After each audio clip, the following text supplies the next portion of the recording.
Então, boa noite, turma boa. Tudo jóia com vocês? Gente, eu estou hoje trazendo aqui no canal uma pessoa que eu conheci, felizmente eu conheci há pouco tempo, uma pessoa que me impressionou muito, assim, em relação às ideias, em relação ao potencial criativo, e eu não tinha como não ir atrás dessa pessoa, porque de conhecimento, de ideias, de riqueza, eu fiquei realmente encantada com a troca de ideia inicial que eu tive com o Fausto, e estou muito feliz aqui de ter convidado ele. Fausto, estou muito feliz por você estar aqui hoje, eu já te agradeço muito aqui ter aceitado o convite para essa live, tá? Por favor, se sinta em casa, se sinta bem à vontade. A nossa ideia aqui é como se nós estivéssemos numa bodega. Eu não sei o que é bodega na tua terra, mas na minha é uma vendinha muito simples, onde a gente pode tomar um café, a gente pode tomar uma cerveja, pode comprar 1 quilo de sal, um pacote de macarrão, sabe? É uma coisa... Então, a minha ideia é que aqui seja um espaço aconchegante, onde a gente possa sentar no final da noite para trocar uma ideia. E, graças a Deus, tem sido ideias muito produtivas, sabe? A gente tem produzido um conteúdo maravilhoso aqui, que não foi, se tivesse sido, acho que programado, não tinha chegado a tanto. Então, muitíssimo grata, assim, pelo teu tempo, pelo teu interesse, pela tua disponibilidade de estar aqui com a gente. Tá joia? E deixa eu te... Eu que agradeço, Laura. Eu que agradeço. Muito obrigado por ter me convidado. Assim, é uma honra para mim falar com o pessoal de Pernambuco, um estado que eu gosto tanto, já tive várias vezes aí. Eu sou um carioca que mora em São Paulo, mas eu tenho um pé no Nordeste aí por afeto, né? Embora não por família, mas por afeto. Então, assim, eu te agradeço de estar me colocando em contato com pessoas novas, né, da região Nordeste, Pernambuco, um estado que eu gosto tanto. Obrigado. Eu que agradeço mais uma vez. E vamos lá para a gente não perder tempo. Aqui eu tenho um montão de perguntas aqui para o Fausto. Eu tinha falado para ele que eu ia maratonar os vídeos ali do canal dele. Eu assisti uma parte, só que tem conteúdo para caramba. Então, não vou mentir que eu assisti tudo, mas eu assisti bastante coisa. E deixa eu começar te perguntando o seguinte, Fausto. Você é jornalista e você é especializado na área industrial, não é isso? Sim, é isso aí mesmo. Eu sou um jornalista que eu tenho um emprego, né? Eu trabalho numa editora de revistas especializadas e essa editora acabou, eu já estou nesse trabalho há uns 10 anos e esse trabalho acabou me especializando, né, em setores econômicos, né? Todos eles ligados de alguma maneira à produção de bens de capital para setores intensivos em tecnologia. São vários. Então, eu acabei conhecendo muito disso, assim, em sentido amplo, a gente chama de indústria, né? Então, eu hoje me defino como um jornalista industrial. E aí tem esse canal, né? Assim, se você me permite já dizer, eu resolvi exercitar um pouco dessa informação específica, né? Para um público brasileiro, né? Para um público preocupado com as questões econômicas do Brasil, que é o canal Revolução Industrial Brasileira, onde eu lá, que você já conheceu, defendo algumas ideias, né? Apresento alguns pontos de vista, né? Algumas informações que circulam muito pouco, né? E aí já convido o pessoal tudo aí também, seu público, a conhecer a Revolução Industrial Brasileira lá no YouTube. Eu vou colocar aqui em cima, em algum canto aqui do vídeo, vai aparecer para vocês um cardzinho aqui com a indicação do canal do Fausto. E na descrição lá do vídeo, aqui embaixo, eu coloco também. Porque essas coisas assim de conteúdo, sabe? Tanto de gente bacana que tem passado por aqui, para mim, na verdade, é um prazer poder compartilhar isso, sabe? É conhecimento, eu acho que deve ser realmente ser tratado dessa forma, assim, com muito respeito e muito carinho. Mas me diz lá, nessa tua trajetória aí, você estava se formando em jornalismo ou estava começando a se especializar, quando foi que tu começou a estudar ou a perceber a fase da desindustrialização no Brasil? Quando foi que tu parou e disse assim, opa, isso aqui é uma coisa séria, deixa eu prestar atenção nisso aqui? Olha, Laura, isso aí foi mais ou menos assim. Quer dizer, a minha trajetória profissional já vinha de antes, né? Eu sou formado em 2000, né? Eu tenho 43 anos, me formei em 2000 e comecei a trabalhar no jornalismo comum, assim, jornalismo comercial, né? Como a gente fala, né? Eu trabalhei no jornal do Estado de São Paulo por um tempo, né? Depois tive algumas outras experiências em meios de informação pouco conhecidos, né? Alternativos. E em 2011 eu mudei do Brasil e fui morar no Chile. Então, eu passei alguns anos morando no Chile, e lá, né, encontrei esse trabalho, né, nessa editora onde eu trabalho até hoje, e foi aí que eu comecei, então, uma jornada de conhecimento técnico, né, isso já com 10 anos de carreira, um pouco mais também, de conhecimento técnico, né, a respeito dessas áreas econômicas, né, que são muito fechadas, elas não saem, não aparecem muito, então as pessoas em geral não conhecem tanto a respeito. E eu, por trabalhar, né, de uma hora para outra, passei a trabalhar com isso, comecei a entender mais e visitar as empresas, conhecer as fábricas, entender as aplicações dos produtos, etc., né? E já com alguns anos de trabalho nisso, eu retornei ao Brasil como correspondente dessa mesma empresa, né? Então, hoje eu sou um correspondente aqui no nosso país, entendeu? Para todos os meios, né? Todas as revistas, né? E sites, etc., que essa editora produz. Então, isso aconteceu no início de 2015, né? Então, eu retornei ao Brasil no início de 2015 e já inserido, né? Dentro desse debate, dentro dessa cobertura constante aí de setores industriais, etc. E aí, quando eu cheguei em 2015, quer dizer, estava no olho do furacão da recessão, né? Então tinha um debate muito grande a respeito da economia brasileira, né? Que tinha causado aquilo, o que não tinha causado. Estava no processo ainda do início do segundo mandato da Dilma Rousseff, ela botou aquele Joaquim Levy, né, para governar a economia, que afundou ainda mais a economia, enfim. E eu falei, caraca, que situação toda estranha que está acontecendo, né? Quer dizer, eu mal tinha voltado e, cara, eu tinha visto aquela questão toda de 2013, tudo muito à distância, né? E a eleição de 2014 também à distância. Então, quando eu retorno, né, eu encontro um cenário assim muito complexo, né? Todo diferente do que eu esperava, né? Diferente daquilo que eu tinha visto quando eu saí do Brasil. E falei, caramba, é difícil compreender isso, né? E conversei, entrevistei gente, e todas as entrevistas que eu ia, coletivas, situações de relacionamento com fontes, etc., eu tentava compreender um pouco mais. Aí, realmente, foi como você falou, assim, começou a aparecer, né, essa percepção de uma economia que se desintegrava, não apenas porque o grau de atividade, ou seja, o nível, né, a intensidade da atividade econômica caía, né? Mas também porque havia uma mudança, né, na própria cara, né, da economia. A economia brasileira estava deixando de ser uma economia que apontava para um lugar um lugar em que ela poderia exercitar certas atividades mais sofisticadas, e, ao contrário, estava indo para um lugar onde, basicamente, estava se apegando a atividades muito primárias de novo, né? Então, a economia brasileira estava regredindo. E isso, enfim, lendo bastante, entrevistando pessoas, etc., acabou se tornando uma espécie de diagnóstico, né? Que eu compartilho com várias pessoas que me ajudaram a entender isso, né?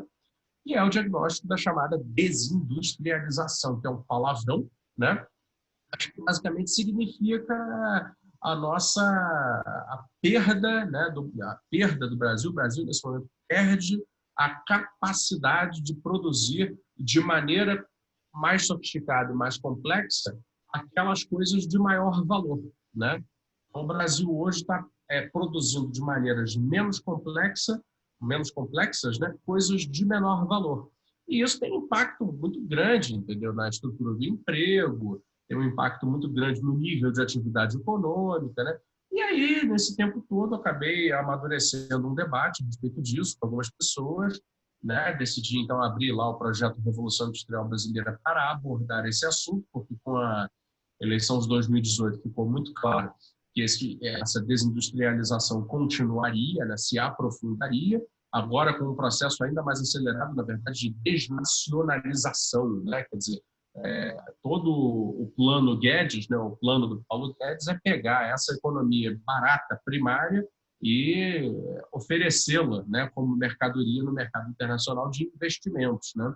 Então, daí vem essa ideia de oferecer infraestrutura privada para agentes internacionais, oferecer empresas nacionais para agentes internacionais, etc., etc. o que coloca o Brasil, obviamente, numa situação muito ruim, né? Então, aí, por causa disso tudo, eu juntei todo esse né, conjunto, né, de dados, informações, e tentei agir, né? Falei, cara, não consigo ficar quieto, eu tenho que agir, eu tenho que fazer alguma coisa, né? E aí iniciei esse projeto porque eu sou um comunicador, eu gosto de debater coisas, né? Então foi o que eu consegui, né, produzir, para tentar explicar um pouco dessa interpretação, tentar trazer mais gente para esse debate, né? Tentar furar um pouco essa bolha, esse bloqueio, né, que existe na mídia comercial, que não trata disso, né? Porque a mídia comercial, você sabe como é que é, né? Eles dizem o seguinte, a economia se mede quantitativamente. Então, assim, se você tem um montão de loja aberta vendendo bastante coisa, tá tudo bem, né? Então, para eles, não faz diferença se nós somos uma economia da lojinha de chocolate, da lojinha de sorvete, né? Da oficina mecânica, né? Da venda de porta em porta de produtos cosméticos, né? Ou se nós somos uma economia que consegue produzir, por exemplo, né, na fronteira da tecnologia de motores, na fronteira de tecnologia de soluções energéticas, na fronteira de tecnologia de soluções, né, de telecomunicação e vários outros setores de mais sofisticação que a gente tem no mundo hoje, né? Então, assim, é muito óbvio, entendeu, para quem estuda esse tipo de assunto, que os países que dão as melhores condições de vida para o seu povo são os países que têm as melhores estruturas produtivas, não necessariamente aqueles que estão com a economia mais dinâmica, né? Porque você pode ter um PIB crescendo a 20% ao ano de uma economia com estrutura produtiva pobre e gerar pouco benefício para o seu povo, né? Muito provavelmente essa economia terá benefícios na mão dos patrões das empresas dessa estrutura produtiva pobre. Por quê? Porque, em geral, são estruturas produtivas pobres, né? Não geram bons empregos e não geram cadeias produtivas, né? Que ajudam a multiplicar a quantidade de demanda por trabalho, né? Então, fica uma coisa desconexa da realidade. Então, o que a gente defende lá ora, precisamos voltar a um processo de sofisticar a economia brasileira para produzir mais coisas mais complexas e de maior valor, porque essas coisas mais complexas de maior valor geram cadeias produtivas que demandam trabalho mais qualificado e de longo prazo. Ou seja, é basicamente isso, é um argumento que, na verdade, deveria estar aí na TV, deveria ser uma coisa pública, conhecida, né? E, infelizmente, não é. E daí, por isso, então, esse projeto nasceu a partir desse diagnóstico, né, de quando eu comecei a minha nova vida aqui no Brasil, em 2015.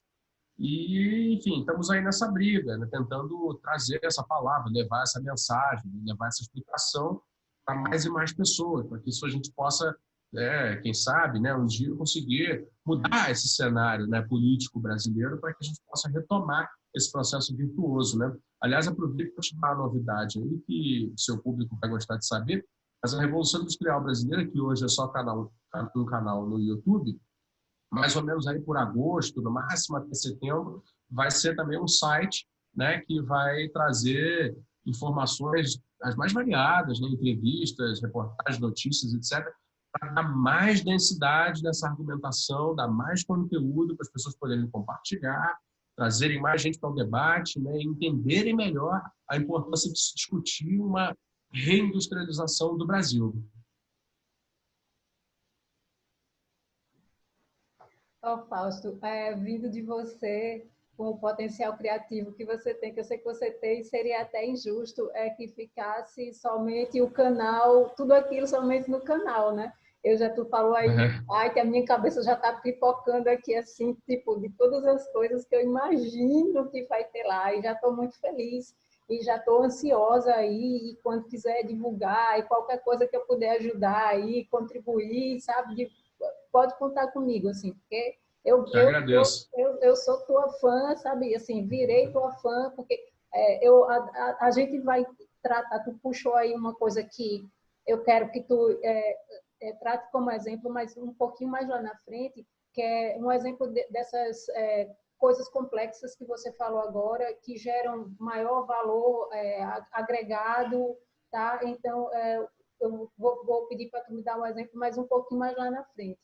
Porque eu estava tentando traçar, tu estava falando, estava tentando traçar um paralelo aqui, e pensando também nas pessoas que nos assistem e não conhecem muito sobre as revoluções industriais, o que foram, quais foram e tudo, tu não precisa fazer uma rememoração de tudo, mas eu queria te ouvir o seguinte, quantas revoluções industriais tu considera que aconteceu? Esse processo de desindustrialização do Brasil, tu datou mais ou menos de 2015 para cá.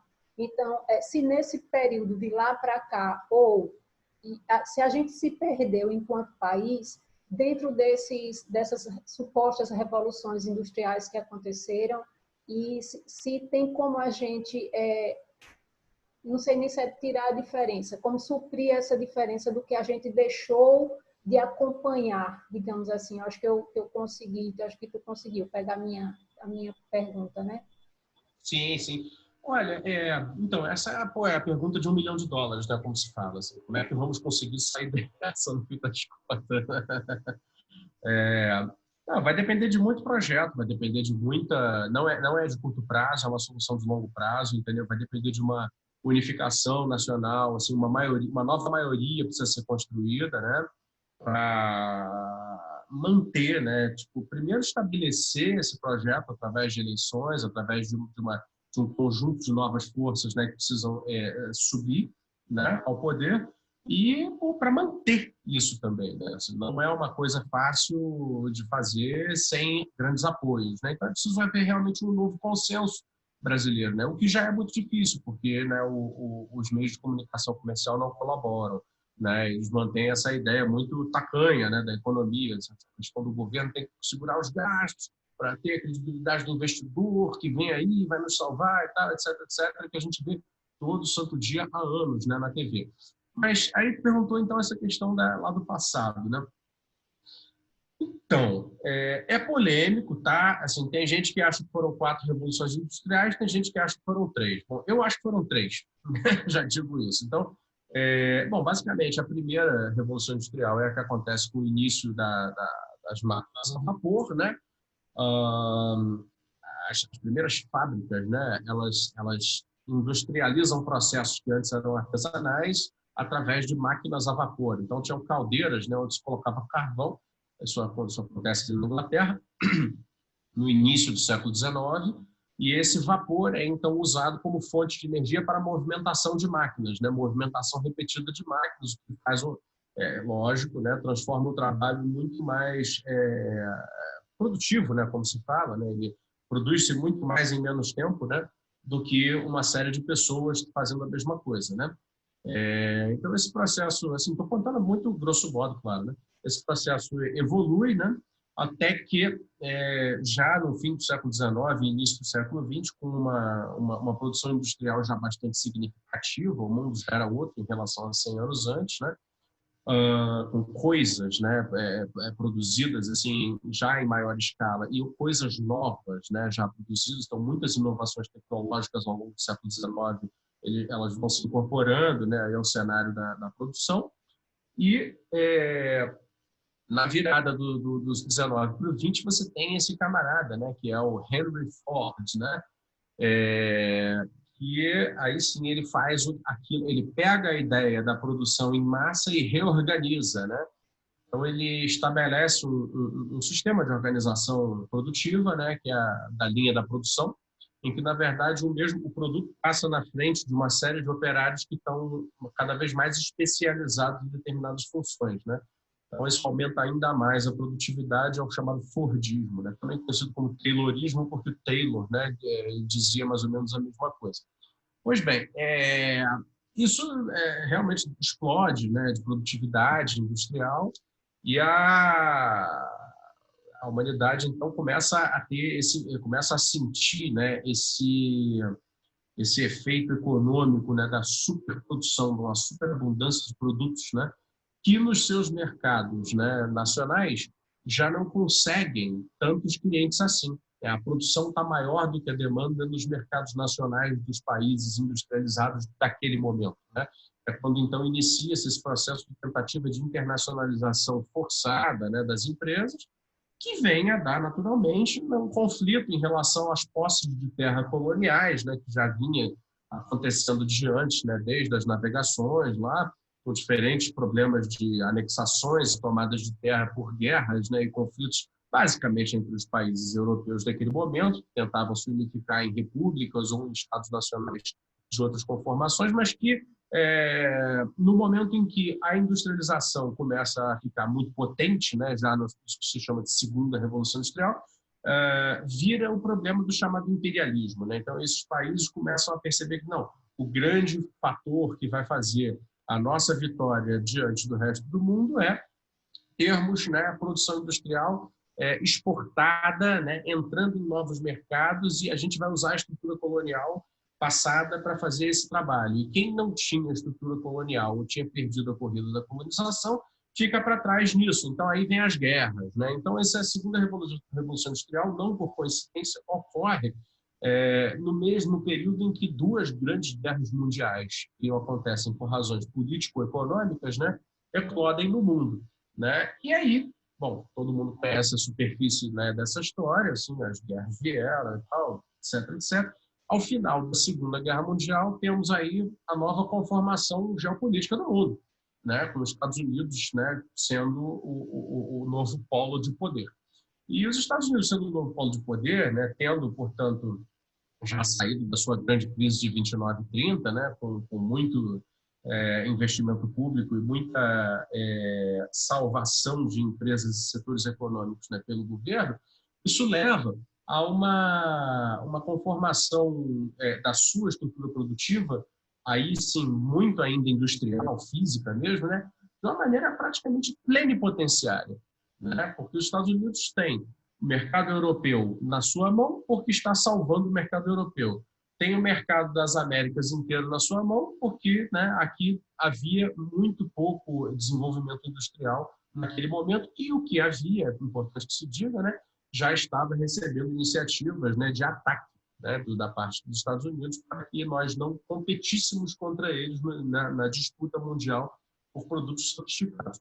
Bom, isso leva, naturalmente, a uma configuração da indústria norte-americana que gera uma quantidade absurda de riqueza, absurda. A acumulação de capital nos Estados Unidos do pós-guerra, né, tanto que tem até a expressão baby boom, né, que é a explosão demográfica dos Estados Unidos, acontece porque todos os americanos se sentiam muito bem de vida naquele momento, né? Todos estavam muito bem empregados, todos tinham dinheiro para qualquer coisa, o sistema financeiro funcionava, que era uma maravilha, ninguém acreditava mais que ia ter crise nenhuma, etc, etc. Ou seja, todo mundo podia ter aquela famosa casinha com a cerquinha branca, né? O carrão na garagem, tá? Um montão de filho, né? Então, e esse panorama, ele permite, né? Ele dá o ensejo, né, econômico e também político, né, de estabilidade, para o surgimento, aí sim, de um grande processo que atravessa, eu diria, 2 décadas, ou até 3, quem sabe, da terceira Revolução Industrial, né? Que é a transformação da estrutura produtiva, né? Rígida, física, né? Ainda que produzida em série, para uma estrutura de produtiva já com interferência informacional, né? Aí vem a questão, primeiro, das telecomunicações, depois do processamento de dados por forma não eletrônica, depois o processamento de dados eletrônico, junto com a questão do surgimento da TV, né, e o nascimento das indústrias não tangíveis, né, dos intangíveis, ou seja, o produto cultural passa a ser uma nova indústria, né, já não é o cinema de Hollywood, né, é a televisão, né, que começa a espalhar informação, cultura e entretenimento.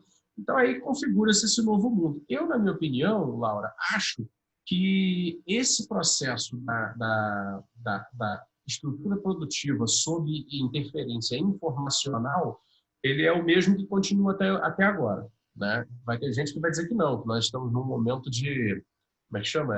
Quarta Revolução Industrial, Indústria 4.0, né? Mas eu que trafego por esse meio, vou te dizer que o que eu vejo, na verdade, que as pessoas falam de indústria 4.0, aquilo que eles chamam de indústria 4.0, é, na realidade, a continuada digitalização, né, de um processo que já existia, né? Eu vou considerar que haja uma nova revolução industrial a partir do momento em que aquela estrutura produtiva desaparecer, né? E aí vier uma outra, né? E eu não vi isso até o momento, né? Eu sei que existem muitos esforços, tentativas de quebrar paradigmas, mas sinceramente não acho que aconteceu ainda, né? Acho que ainda é um mundo de produção material, ainda é um mundo de processamento de materiais, né, na direção de se tornar produto, né? E ainda é um mundo com estruturas de mercado forjadas, né, naquele mundo do pós-guerra, do pós-segunda guerra. Talvez a nova, talvez bi ou tripolaridade do mundo entre China, Estados Unidos e, quem sabe, talvez a União Europeia, não sabemos, né, talvez isso venha a conformar de alguma maneira uma nova estrutura produtiva mundial. O pessoal fala muito do 5G, mas até o momento eu não vi nada disso. Assim, eu só vi sofisticações cada vez maiores, né, daquilo que nós já tínhamos, né? Então, assim, não sei se eu respondi muito bem, mas e o Brasil? Como é que o Brasil, né? Você perguntou do Brasil. Como é que o Brasil tira a diferença, né? Veja, você falou assim que você datou de 2015 para cá. 2015 foi quando eu comecei a estudar mais de perto isso, né? Mas estudando mais de perto também, eu percebi que esse processo ele tem 40 anos, né? Então, eu não tenho ilusões de que ele vai ser resolvido em 5, 10 anos, né? É um processo que envolve... Pô, você vê, eu tenho 43 anos. Nos anos 80, eu vi, né, como todo mundo que estava lá viu, o Brasil trocar de moeda a cada 2, 3 anos, né? Tipo, de quando eu nasci até o real, uma vez eu contei, até o real é de 94. De quando eu nasci até o real, se eu não me engano, foram 7 moedas diferentes. 7. Então, assim, aquele processo que teve suas razões aí econômicas, que não cabe muito falar aqui, aquele processo, né, ele levou a economia brasileira a tomar vários choques, né? E esses choques, né, também contribuíram para desindustrializar o país, né? E de lá para cá tivemos governos que não atentaram para isso, conduziram um pouco mal, né, a política econômica, e tanto o PSDB quanto o PT, né, conduziram mal a política econômica de maneira, acreditando em certos princípios, e o resultado foi esse, né? No fim das contas, nós chegamos até aqui com uma economia que perdeu capacidade produtiva ao invés de ganhar, né? Perdeu capacidade de gerar futuro em vez de ganhar capacidade de gerar futuro. E agora, como tirar a diferença, é uma grande questão, né? Eu acho que temos que ter novos projetos, né? Novas ideias, né? E muita coragem, né, para propor.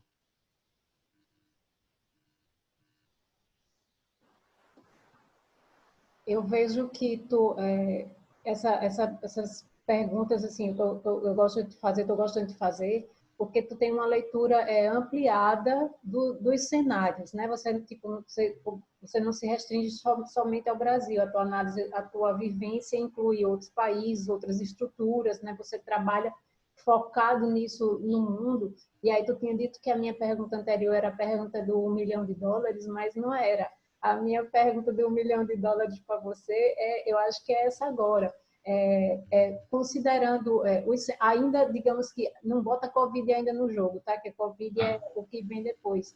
Mas, assim, dentro do que você enxerga do mundo, a gente teve uma época onde as nossas indústrias é o que a gente chama de chão de fábrica, era aquele modelo tradicional, onde gerava um sem fim de trabalho, de emprego, recebia mão de obra assim, de forma grandiosa.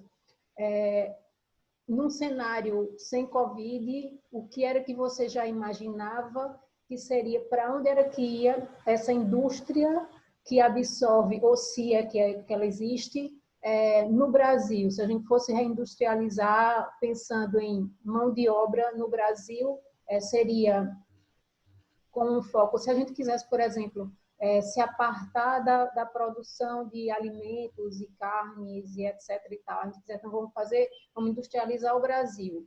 Então, são esses produtos ou esse tipo, qual seria o tipo de indústria, o que era que a gente deveria fazer, traçar? Tu consegue compreender a minha pergunta? Claro. Realmente, essa é a pergunta, então, de US$ 2 milhões. Olha, Laura, Eu É, sei que não existe resposta fácil para pergunta difícil, né? Mas fique à não vontade existe. aí. Eu sei que você consegue responder com certeza. Olha, essa é uma discussão tremenda, assim, tanto eu como vários dos meus amigos aí da área do debate econômico, e tal, a gente tem pelejas até grandes, entendeu, a esse respeito. Inclusive, nós, né, formamos um grupo heterogêneo de pessoas, né, mas nós nos unificamos contra um outro grupo de pessoas que têm ideias que dizem o contrário, dizem que não precisa fazer nada disso. Né? Tá tudo bem se o Brasil reprimarizar ao extremo, né? Tá tudo bem se a gente ficar só no grão, na carne e no minério, né? Eles dizem isso. Então a gente é heterogêneo, a gente tem diferenças de opinião, mas a gente se unifica, entendeu? Para combater esse outro argumento, que é um argumento falacioso, um argumento que não nos levará a lugar nenhum. Então, assim, considerando que nós somos um grupo heterogêneo, eu sou da seguinte linha. Não acho que, dadas as circunstâncias do Brasil atuais, né, a gente possa sonhar tão longe no curto prazo. Né? O que não quer dizer que a gente não tenha direito a sonhar alguma coisa. Eu acho que temos sim, entendeu? Então, assim, para onde pode ir a estrutura produtiva do Brasil a partir de agora, se nós tivermos um projeto de país, entendeu, que desenvolva isso, né? Ora, na minha opinião, na minha, né, visão, assim, de quem está dentro, mas também não tem uma formação tão sólida, então precisa, né, juntar os cacos um pouco e a discussão, a gente deveria juntar dois critérios: a maior sofisticação produtiva possível, né? E o maior uso possível da base produtiva qualificada que nós já temos, ou ainda temos. Né? Então, assim, o Brasil sofre um processo de desindustrialização? Sim. Né? Porém, isso significa que o Brasil não tem mais setores qualificados? Não. O Brasil ainda tem certas ilhas de excelência, né? Ilhas de potencial, né? E a partir delas pode-se retirar muita coisa boa. Né? Que tipo de política se pode fazer? Bom, aí eu acho que o Estado, né, tem que entrar de uma maneira diferente daquela que nós fizemos no passado, né? Me refiro especificamente ao passado do regime militar. Né? O passado do regime militar achou que, fazendo certas intervenções macroeconômicas e um pouco impositivas, e muito em associação com certos dizer assim, representantes privilegiados de setores econômicos, que isso daria jeito. E não dá jeito. Né? A política industrial ela tem que ser um pouco mais inteligente do que isso, ela tem que ser mais dinâmica, ela tem que ser mais cobrar resultados, isso é muito importante, na época não foram cobrados resultados, e é óbvio que dar as condições, né? As condições macroeconômicas, que é câmbio competitivo, apoio à exportação, né? Tributação simplificada, né? E tributação justa, né? Tributando mais o imposto, a renda e o patrimônio, e menos o consumo e a produção, etc, etc. Agora, dito isso, né? Eu queria estabelecer aqui algumas coisas. Por exemplo, o Brasil como economia que nesse momento, né, porque o mundo tem certas fronteiras tecnológicas nesse momento, né? De acordo com o que o mundo é hoje, né, não será muito possível para o Brasil, saindo muito de lá de trás, chegar competitivamente nestas fronteiras tecnológicas de hoje. Né? Então, eu, por exemplo, já tenho um certo problema com o pessoal que fala que não, vale a pena gastar trilhões de reais para conseguir fazer o 5G do Brasil, por exemplo. Né? Porque se o 5G dos Estados Unidos, né, está na iminência de perder a guerra comercial, né, que chance real terá o 5G do Brasil? Então, muito provavelmente seria um desperdício grande de capital público, né, de dinheiro público, através do BNDES, etc., para desenvolver algo que não seria vencedor. Então, eu já acho que é mais fácil tentar usar aquilo que se tem, puxar certos fios, né? Nós ainda temos, por exemplo, um polo metal mecânico bastante legal, né? Indústria de materiais bastante legal, né? Um complexo de saúde interessante, não é de se jogar fora, né? E a partir daí ir sofisticando, né? Então, por exemplo, Você tem hoje fabricantes de equipamentos eletromédicos, né? Como eu citei aqui naquele nosso primeiro encontro. Ora, só que eles não têm produção suficiente para uma crise como essa que a gente está vivendo agora. Por quê? Porque aos poucos foi se tornando dependente, foi se tornando pequeno, não tem cadeia. O que significa não ter cadeia? Significa que são empresas industriais, mas não há uma cadeia de empresas que fornece para ela própria.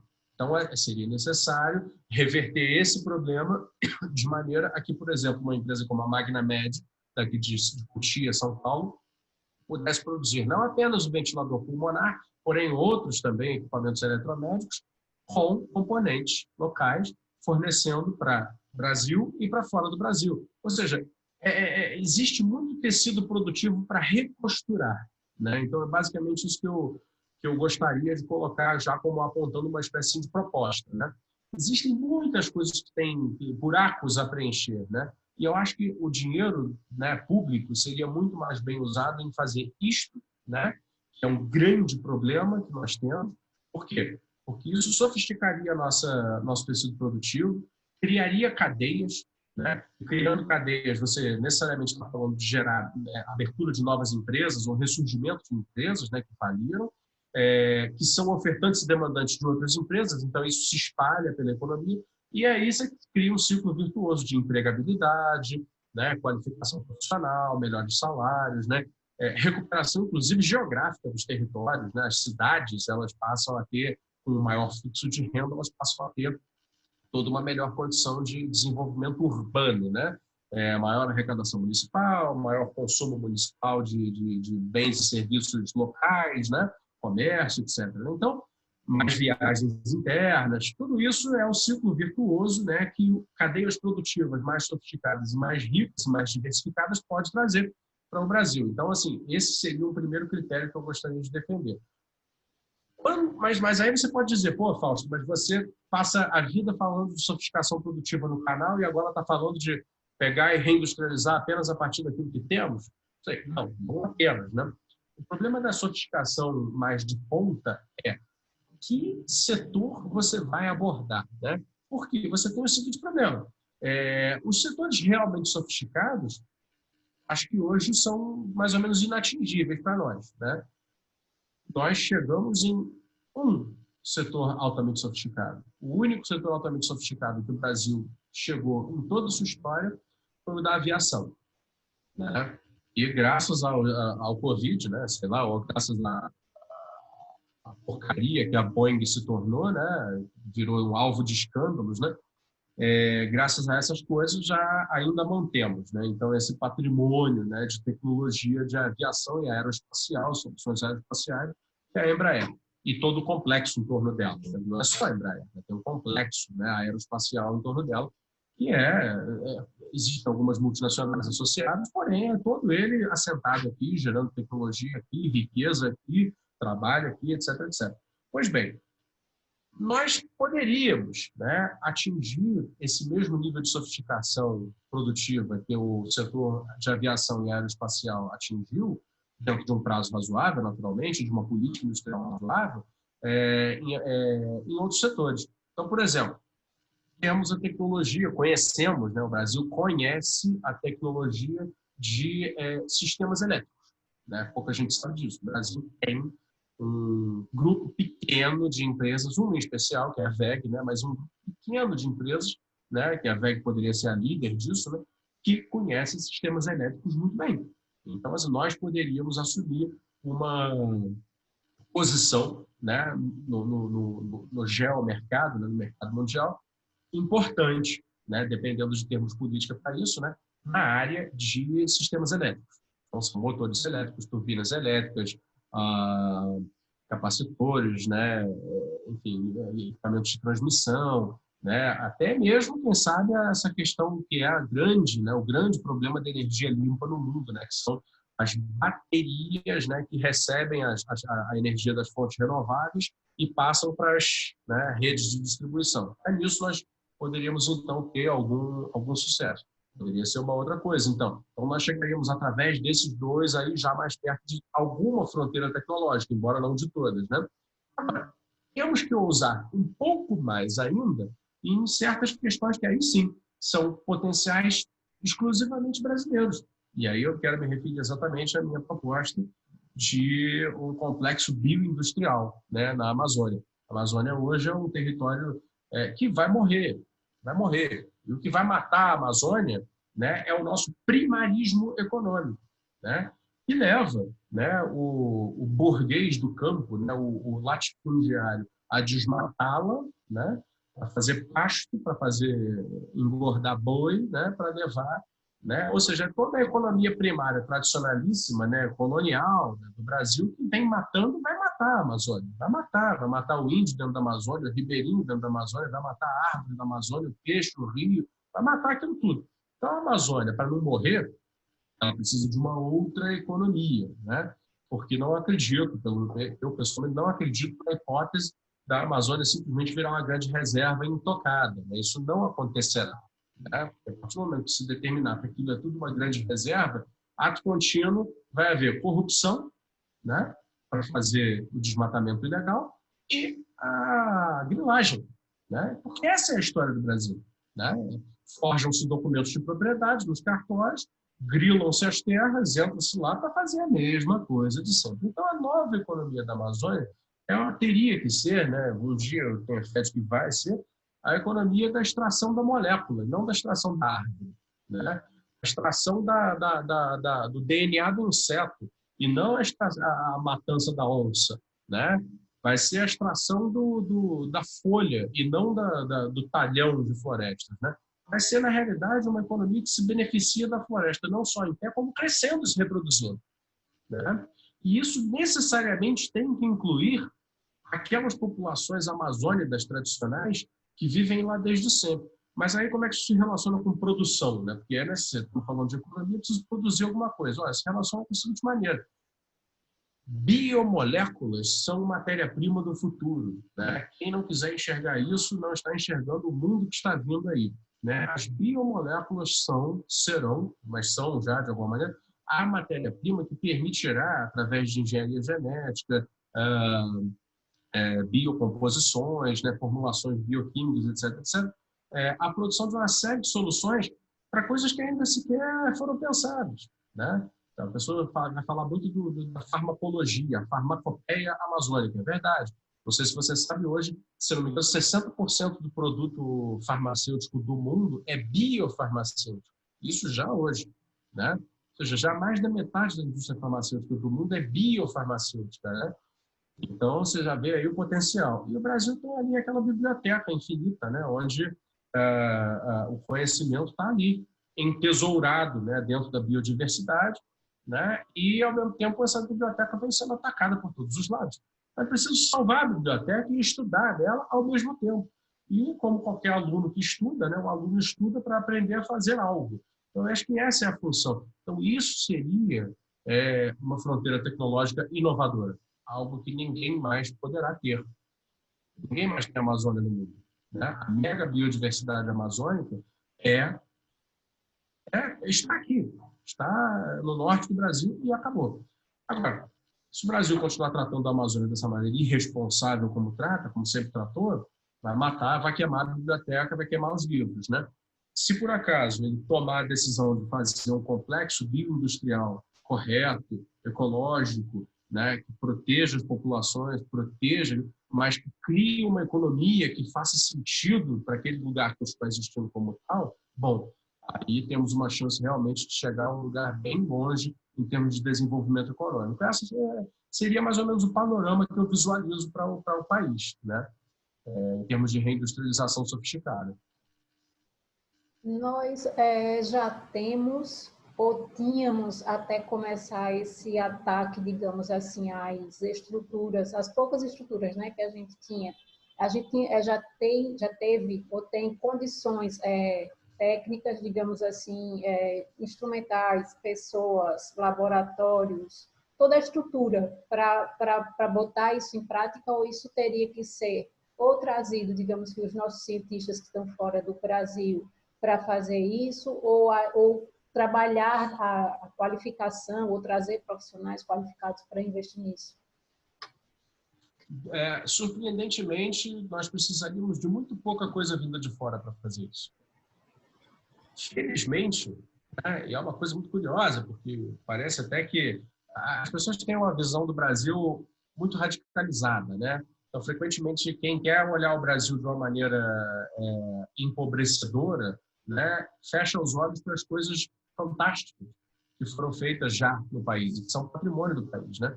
Por exemplo, uma das coisas que o Brasil tem muito e muito boa é a ciência, né? O pessoal não se liga muito nisso, mas a ciência brasileira é uma ciência de ponta.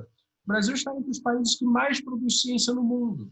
Então, assim, para tentar materializar um pouco, né, botar um aterramento aqui nessa ideia toda que eu falei aqui da questão amazônica, ora, você me pergunta instituições. A Embrapa, né, a Empresa Brasileira de Pesquisa Agropecuária, né, na verdade é uma empresa estatal, uma empresa pública de pesquisa agronômica biológica, né? É muito mais do que pesquisa agropecuária, né? Isso é só o nome dela, o início dela foi isso, né? Ela é muito, muito mais do que isso, né? A Fundação Oswaldo Cruz, né, cuja sede está lá no Rio de Janeiro, né? Ora, ela é uma instituição de pesquisa multidisciplinar em saúde e tecnologias biológicas, né? Em biologia científica e também a biologia aplicada, né? Tanto assim que ela tem um laboratório farmacêutico, né? A Fundação Oswaldo Cruz, não sei se as pessoas sabem disso, tem dentro do seu complexo institucional um laboratório farmacêutico que produz remédios, que é o Pharmanguinhos, né?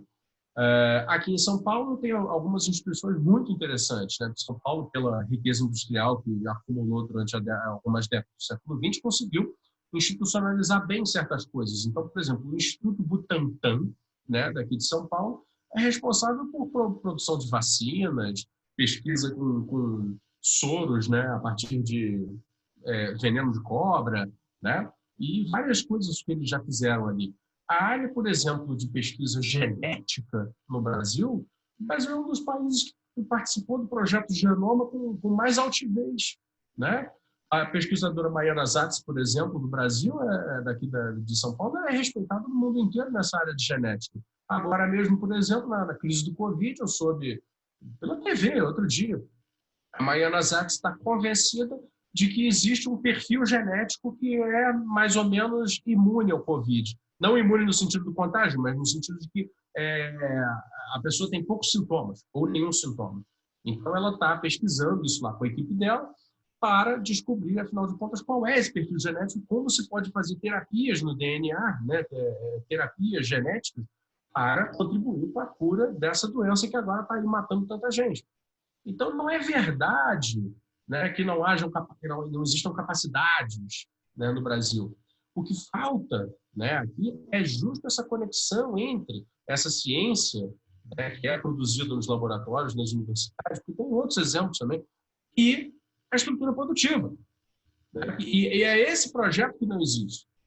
Entende? Então, por isso que eu consigo chegar aqui, abrir minha boca e falar dessa questão, por exemplo, de uma fronteira tecnológica bioindustrial, entendeu? Que salve a floresta amazônica, porque, no final das contas, eu sei que as capacidades brasileiras apontam para isso, né? Não só por essas instituições públicas que eu estava comentando, como também algumas empresas privadas. Né? Tá aí a Natura, que na área de cosméticos, eu sei que a área de cosméticos não é o mesmo que farmacologia, muito menos ainda do que nanoresinas, por exemplo.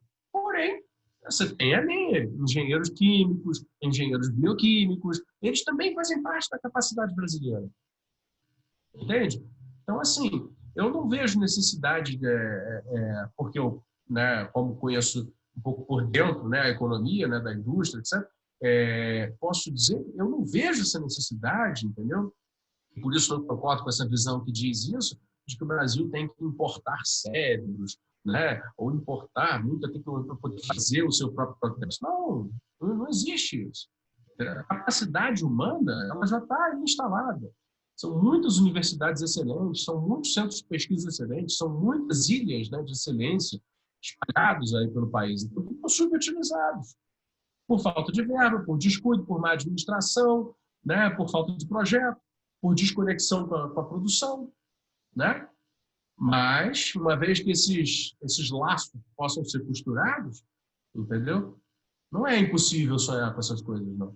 né? Então, por isso que eu faço canal, discuto, vou abrir site, etc, etc, participo aqui com você, como participo com várias outras pessoas, para dizer que, no final das contas, para dizer que o nosso país não está perdido, né? A nossa sociedade não está perdida, a vida dos nossos filhos não está perdida, né? Por quê? Porque as capacidades existem, né? A grande questão é coordenar tudo isso, para que isso tudo possa ser posto, né, na prática. E que, pondo na prática, a gente possa se beneficiar, porque, no final das contas, isso não é nenhuma coisa de outro mundo, isso é o que todo mundo faz. Pega suas potencialidades e aplica, e recolhe os benefícios. Por que nós não podemos fazer isso? Entende? Entendo e fico feliz, por um lado, porque tu me respondeu assim de uma forma mais com conhecimento de causa, né? Você conhece e citou muitos exemplos e tudo, então está dentro da tua esfera aí de conhecimento, de pesquisa. E porque eu vejo assim, um pouco do que você tinha também pontuado, tanto dos nossos cientistas que não estão no Brasil, porque não tem justamente esse apoio, não tem o que fazer aqui, estariam aqui sendo subutilizados e tudo. E se as nossas condições fossem outras, né, ou quando forem outras, se vierem a ser outras, então nós temos, né, além do que a gente já tem aqui, tem um monte que está por aí, fora do país, querendo voltar para casa, mas gostaria, tipo, né, de trabalhar e, logicamente, ter o seu trabalho reconhecido, estimulado. Eu fico bem feliz com isso e com a forma que você colocou, porque não ficou uma coisa no plano das ideias. Você falou agora de uma forma factível, ou seja, só precisa uma inteligência ou um conjunto de inteligências que tenha esse objetivo, né? De costurar, de juntar, de reunir, de transformar aquilo ali num grande projeto com uma grande finalidade, ou com uma finalidade comum. É muito bacana pensar dessa forma. E me diz uma outra coisa que a gente idealizou, a gente falou num cenário como sem a Covid, né? No mundo, você estava avaliando como era antes da pandemia. Na tua concepção, a chegada ou o advento da Covid vai transformar isso? O processo que vinha naturalmente vai ter que ser refeito, mas em que direção? Em que vai afetar, digamos, a Covid nas indústrias, não só do Brasil, mas nos processos produtivos dos outros países, sabe? Me dá uma visão geral, assim, o que é que tu vê? Como é que isso vai ser definido, assim, decisivo para reestruturar os setores, ou países, ou partes? Qual é o impacto da Covid nesse mundo? É claro que eu não saberia dizer todos, mas algumas das coisas que eu percebo vão no sentido de que a, a dita globalização, né, com o Covid, entrou numa roda ao contrário, né? Ela começou a girar ao contrário, né? Porque o que caracterizou, né, o sistema produtivo do mundo, né, esse sistema produtivo mundializado, né, internacionalizado, nos últimos, sei lá, 30 anos, né?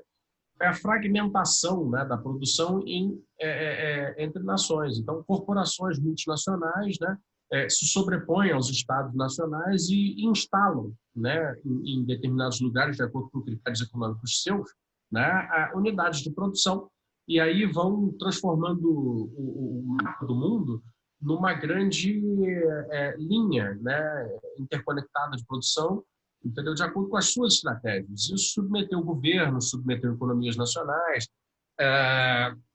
gerou uma série de desequilíbrios, né? E reforçou aquilo que nós, né, na discussão econômica, chamamos da relação centro-periferia, né? Que é os países centrais, né, estabelecendo condições de, né, dominação sobre os países periféricos, né? Então, as economias como a nossa brasileira, né, que nunca foi uma economia central, né, foi forçada, né, como aí a história mostra, né, a ocupar um espaço sempre mais periférico, né, sempre menos central e mais periférico, e chegamos aqui, onde nós estamos agora. Aí vem o Covid. O Covid, ele coloca certos problemas, principalmente na questão de fornecimento né, de coisas, né, fornecimento de produtos materiais, porque ninguém contava, talvez imprudentemente, talvez devessem contar, né, mas ninguém contava que determinadas cadeias internacionais de produção, chamadas cadeias globais de valor, não iam funcionar sob determinadas condições. E aí vem a pandemia, é uma determinada condição, né, que impediu, interrompeu, né, o funcionamento das cadeias de suprimento internacionais, e aí deu essa craca mundial, que de repente está todo mundo procurando um único produto, e esse único produto não tem como chegar na prateleira. Então, eu acho que, assim, primeiro, esse posicionamento da produção industrial com excesso, né, excessivamente na China, já está se dissolvendo, quer dizer, o Japão já começa a trazer de volta suas empresas, os Estados Unidos já começa a trazer de volta suas empresas, porque viram que precisam de base produtiva próxima, né? Não é confiável, né, ter tanto da sua base produtiva distante, porque por mais que você seja um país central e seja a sua empresa que esteja lá na China, né, e portanto gere riqueza para o seu país, uma coisa é riqueza, outra coisa é o bem, né? E quando você precisa do bem, né, ele pode faltar.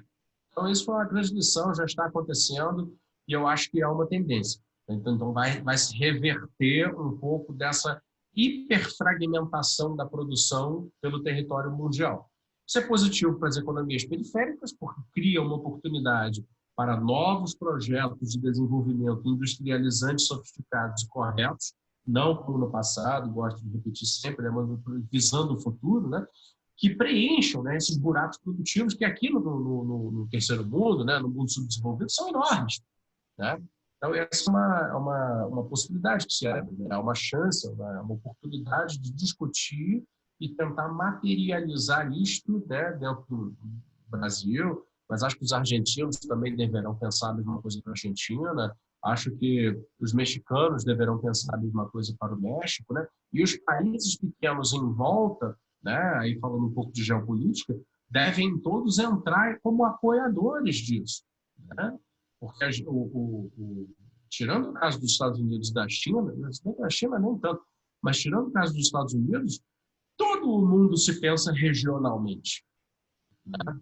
E a organização política e econômica, né, quando tem países, né, âncora, como é o caso do Brasil na América do Sul, como é o caso do México ali com os países da América Central, né, utiliza isso como blocos, né? E daí que nascem os blocos econômicos, né? Então, assim, o Brasil tem, obviamente, uma posição de liderança nisso, mas ele deve ser apoiado tanto pela Argentina quanto pelos demais países, entendeu?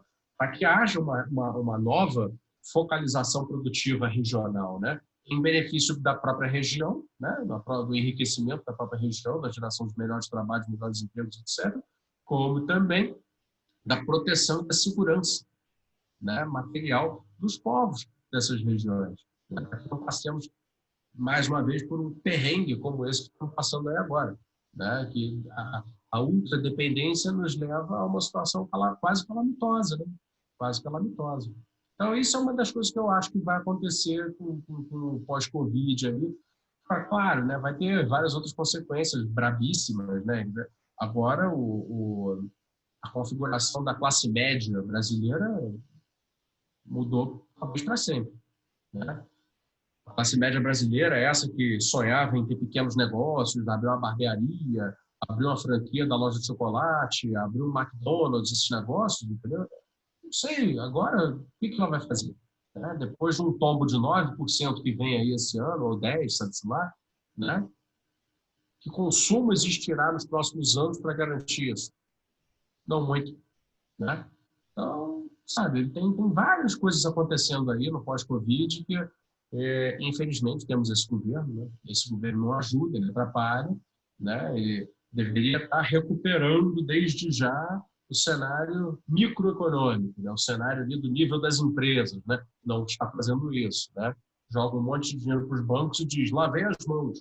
Aí os bancos botam as cobranças de garantia e juros muito lá no alto, o pequeno empresário não pode pegar, muitas vezes nem o grande também não pode pegar, vai tudo morrer. Então, né? Cenário ruim. Cenário ruim. Fica um cenário caótico e desesperador, né, quando a gente pensa dessa forma. E dentro desse aspecto, o Estado, tu imagina que, ou tu avalia que o Estado vai ser o grande diferencial dentro desse contexto? A minha ideia é aonde é que vai, da onde vai vir dinheiro para reestruturar essa economia, pensando nessa classe média que tu colocou aí agora, sabe? Vai ser o Estado, me fala, vai ser o quê? Aonde vamos ter que nos mover para onde? Olha, deveria ser, né? Deveria ser o Estado como poder econômico soberano, né? Como aquele que é dono da moeda, né? E dono do cofre nacional, do Tesouro Nacional, deveria ser o Estado. Deveria, mas quando eu falo Estado, eu não estou necessariamente falando nem de quadrilhas de bandidos corruptos e nem de burocratas ineficientes que só pensam em preencher papéis. Então, assim, tirando essas caricaturas de lado, né, estou falando do quê? Daquele ente representativo da sociedade e que tem a responsabilidade de gerir a coisa pública, né, o Estado. Então, assim, ele nessas situações tem que, né, como está fazendo o Estado alemão, o Estado francês, o próprio Estado norte-americano, nos Estados Unidos, né, tem que ir lá e cumprir sua função, salvaguardar a sociedade em todos os aspectos. Sanitário imediato, econômico de curto prazo, econômico de longo prazo, todos os aspectos. Infelizmente, o Brasil está sofrendo de uma esquizofrenia, né? E, portanto, o Estado não faz e não vai fazer nada disso. Com um certo espanto, eu até te comento que, olhando notícia ali agora, apareceu uma iniciativa de empresários muito ricos aí do Brasil, né? Oferecendo às pequenas empresas, oferecendo para as pequenas empresas que estão em dificuldade, os empréstimos, né? Que o Estado não consegue fazer chegar, nem através dos bancos públicos e nem através dos bancos privados, porque falta a capacidade regulatória de ir lá dizer, não, banco, você vai emprestar esse sujeito, né? Eu garanto. Né? Não é ele que tem que dar a garantia. Eu garanto. Eu, o Estado, garanto porque eu quero que esse cara continue vivo. Né? Então, por não fazer isso, até esse nível de absurdo, que seria uma espécie assim, de Estado privado, está surgindo. Né? Um grupo de empresários abriu um negócio pela internet aí, que é como se fosse uma, sei lá, como se fosse uma dessas bancas de empréstimo consignado, mais ou menos, uma coisa muito esquisita, né? Para pequenos negócios de faturamento entre 30 e poucos mil e 60% e poucos mil, né, para o cara tomar. Aí tem uma taxa altíssima, de 4% ao ano, 6,5% ao ano, um negócio assim, que para o Brasil de agora, né, dada a recessão, é altíssimo, né? Altíssimo. Mas o mais grave é que ele entra justo no buraco do Estado. Ali onde o Estado flagrantemente se omite na salvaguarda de parte dos seus cidadãos, daqueles cidadãos que exercem função econômica, né, e, portanto, têm responsabilidade coletiva, né, responsabilidade econômica coletiva, que é o emprego, né, eles estão vindo para preencher o buraco do Estado. Ou seja, eu não sei. Então, sim, sua pergunta deveria ser, poderia ser, mas não é o que está acontecendo. Eu acho que, como eu também não acredito que essa iniciativa desses empresários para grandes efeitos, assim, vai ser uma iniciativa de muito pouco alcance, porque, lógico, é muito limitada, e também feita com uma motivação apenas de fazer uma espécie assim, de limpeza da imagem, né, dessas pessoas. O que eu acho que vai acontecer é que vai haver uma quebradeira mesmo. A quebradeira vem aí, né? Por falta de salvaguarda econômica e sanitária e social da parte daquele ente que é o único responsável por todos nós. Né? É quando a gente vê a diferença de quando se existe um projeto a favor de quem, né? Ou em prol de quem? Do povo ou de um determinado segmento. Né? Quando eu te perguntei foi porque você tinha falado e veio no meu raciocínio e que em momentos, eu não vou me lembrar de quem é essa frase agora, mas em momentos de crise econômica, o Estado deve pagar para o povo fazer o buraco e depois pagar para o povo, né, cobrir o buraco, tapar o buraco. Então, eu não sei se é um raciocínio correto, mas quando você estava me falando, foi, tipo, me veio essa frase, né, a lembrança. E, enfim, vamos ver se num cenário, se a gente infelizmente tiver que chegar nesse cenário caótico, né, onde é que nós vamos, será que vai ser preciso chegar nesse ponto para a gente acordar sobre a nossa responsabilidade em relação a quem nos governa, né, em relação a quem deve, como você colocou, olhar por nós, né, deve responder, né, avalizar ali o empréstimo. Esse negócio dos empréstimos, eu fiquei muito chocada quando eu vi. Vi algumas vezes na TV, já conversei com algumas pessoas, desde quando começou fazendo a questão do parcelamento, da suspensão do parcelamento de quem tinha, por exemplo, carro e casa financiada.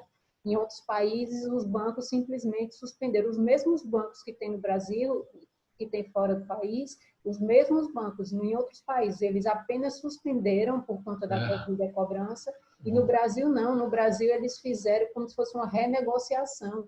A pessoa podia até tipo, ficar 6 meses sem pagar, mas colocava aquilo como se fosse não, era um refinanciamento com todas aquelas desgraças de juros e tudo.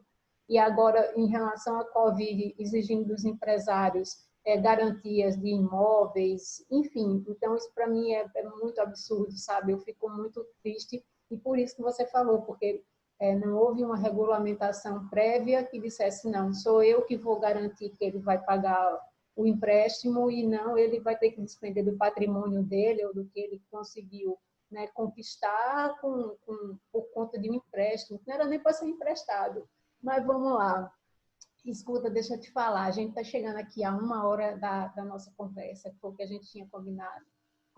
Tinha ainda 1 milhão de perguntas aqui para você, mas eu já queria te convidar, antemão, para voltar aqui na bodega, para a gente aprofundar cada um desses assuntos aqui, tá? Foi Com um certeza, prazer sim. imenso conversar com você. Já te agradeci uma vez, te agradeci um montão mais. E eu queria agora deixar aqui aberto para você fazer a sua mensagem de despedida para quem está nos assistindo. Geralmente eu digo assim para o pessoal: manda um beijo para o pai, para a mãe, para a esposa, para o marido, para quem vocês quiserem, mas fica aqui aberto para você fazer a sua despedida. Tá bem. Ô, Laura, obrigado. Eu te agradeço bastante pela oportunidade. Assim, eu adoro conversar desses temas.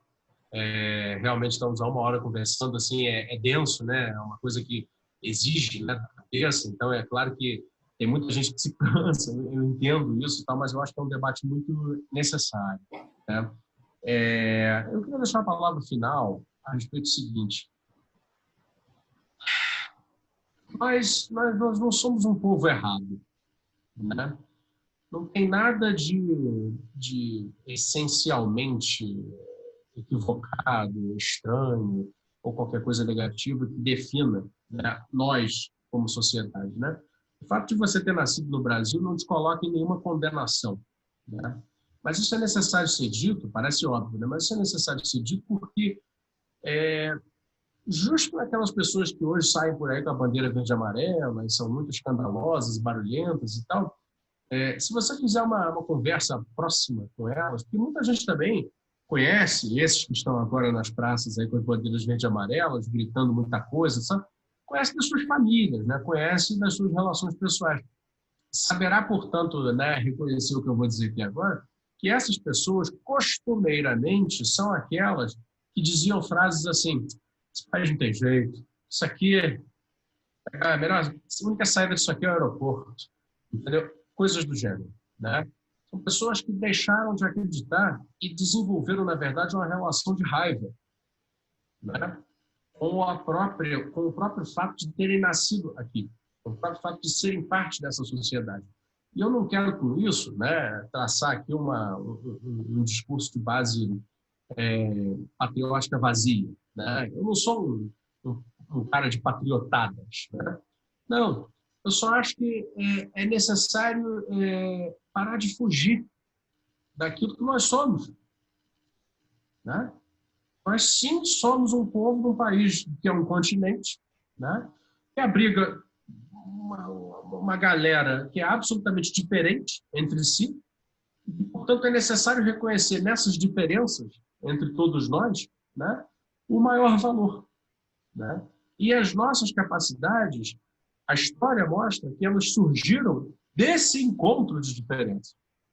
Então, nós somos, sim, né, a solução, nós somos, sim, né, a potencialidade. Né?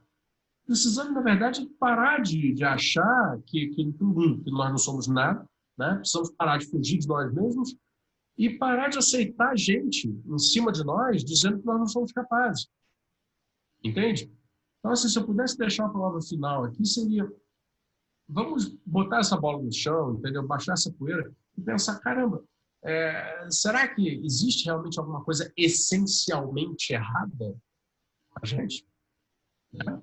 Porque dizem que é isso, né? Dizem que alguns falam que é por causa do calor do Brasil, outros falam que é porque a gente não gosta de estudar, outros falam que a gente é ruim naquilo que a gente faz, etc, etc, etc. Será? Então, vamos refletir um pouco mais. Lá na Revolução Industrial Brasileira, tem uma série de casos que eu já comentei, já trouxe em vídeos e tal, e com o site agora vai ter novos, mais ainda, né? Mostrando o contrário, né? E mesmo sob todas as condições adversas, sob todo o boicote, sob toda a confusão política, macroeconômica, etc., etc., né? Tantas coisas muito boas já foram feitas aqui.